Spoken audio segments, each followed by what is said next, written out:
Eduque-se com Ismael Rocha. E nesse primeiro Eduque-se ao vivo em 2022, a gente recebe o professor Ismael Rocha. Uma boa tarde, tudo bem? Olá, Stephanie. Olá, ouvintes da CBN. Um feliz 22 para todos vocês. Que tenhamos um ano mais tranquilo, né, Stephanie? Com certeza, um feliz ano novo para o senhor também, professor. E hoje a gente já vem aqui falando sobre a vacinação em crianças e a importante relação disso com a frequência escolar, né? Pois é, esse é um tema que chega de imediato neste início de ano, trazendo exatamente essa questão, porque não nos cabe discutir se a vacina pode ser dada em criança ou não, se precisa ter um atestado médico, um pedido médico para que a vacina seja aplicada ou não nas crianças, mas nós precisamos discutir qual é o impacto que isso novamente causa na educação, porque independente de vacina ou não, a educação acaba sempre ficando em segundo plano, a educação acaba sempre ficando de lado, porque parece que os nossos governantes não percebem que atitudes e discussões desse tipo causam um impacto muito grande nas crianças, nos professores, nos gestores escolares, porque dependendo da velocidade da vacinação das crianças, nós podemos até voltar ao ensino à distância, o que seria um retrocesso, mas isso precisa vir para a pauta, né, Stephanie?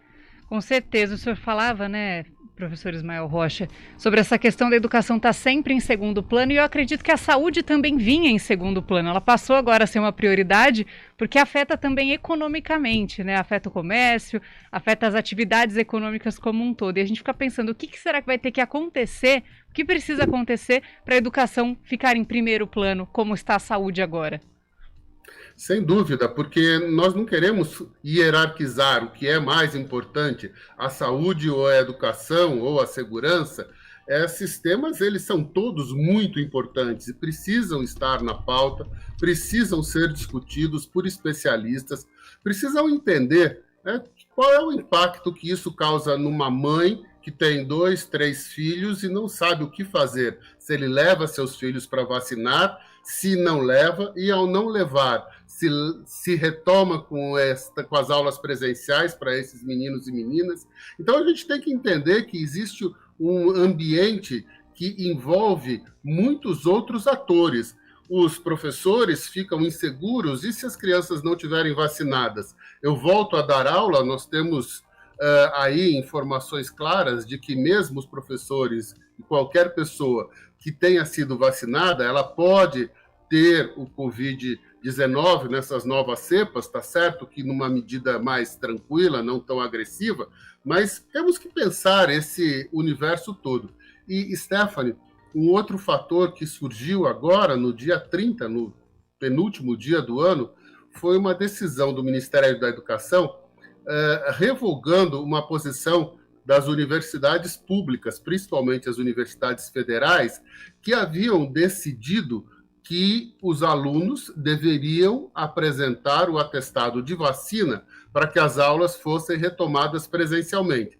E o Ministério, através de uma orientação, de quase uma lei, impõe que isso não precisa acontecer, que isso seria uma exigência que levaria a que todos os universitários fossem obrigados a tomar vacina.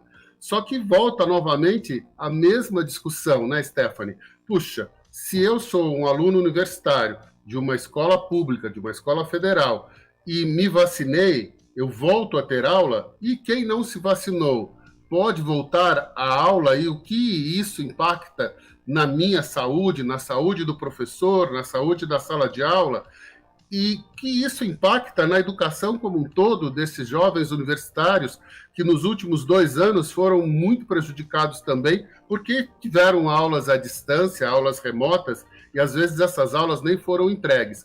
Então a gente tem que colocar a educação como parte dessas decisões, entender qual é o impacto que ela pode causar nos nossos meninos e meninas, qual é o impacto que ela deve causar nos nossos universitários e na vida da nossa sociedade.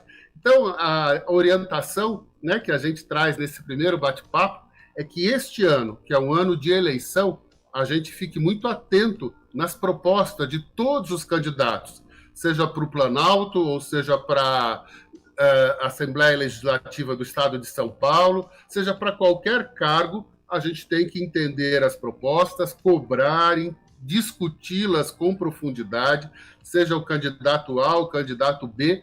Por quê? Porque a gente tem que realmente colocar a educação em pauta. Isso é fundamental. E é bom que a gente lembre o nosso ouvinte, né, que uma coisa leva a outra, né? Então a gente tem que priorizar as pautas voltadas à educação, sim, e à saúde também, assim como nas outras áreas, né? Porque uma coisa acaba impactando a outra, como está acontecendo agora, né? Esse problema, essa crise sanitária afetando todos os outros setores da nossa vida, né? Sem dúvida, Stephanie e ouvintes da CBN, as coisas elas estão muito interligadas. Nós não podemos olhar cada uma destas áreas como se fossem independentes e blindadas, porque os nossos meninos e meninas, os nossos universitários e universitárias, eles vivem numa sociedade.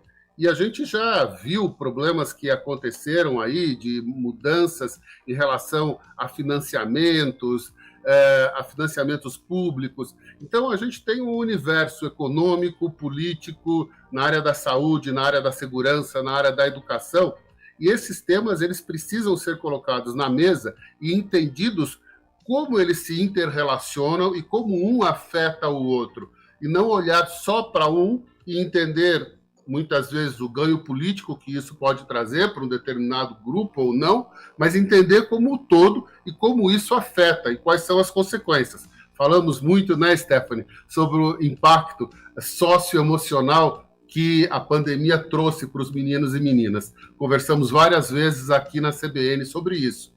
Se nós retomarmos esse tema que vem para a pauta novamente, e os alunos e as alunas ficam angustiados no começo de janeiro, sobre será que eu vou voltar para a aula, será que eu não vou voltar, a gente acha que isso passa batido pelas crianças, mas não, isso é importante sim, isso ajuda na formação deles, na tranquilidade e no caminhar que cada um tem para a sua idade adulta, para que possam realmente assumir a sua cidadania. Ismael Rocha, no nosso quadro Eduque-se, muito obrigada por essas reflexões sempre muito ricas. Um abraço, até nosso próximo ao vivo amanhã. Temos participação gravada aqui do Eduque-se. Sim, até amanhã, uma boa semana e novamente um bom ano para todos vocês. Um abraço, Stephanie, uma alegria falar com você novamente. Muito obrigada, o prazer é todo meu. Um feliz ano novo para você. Trânsito. Oferecimento Unicred.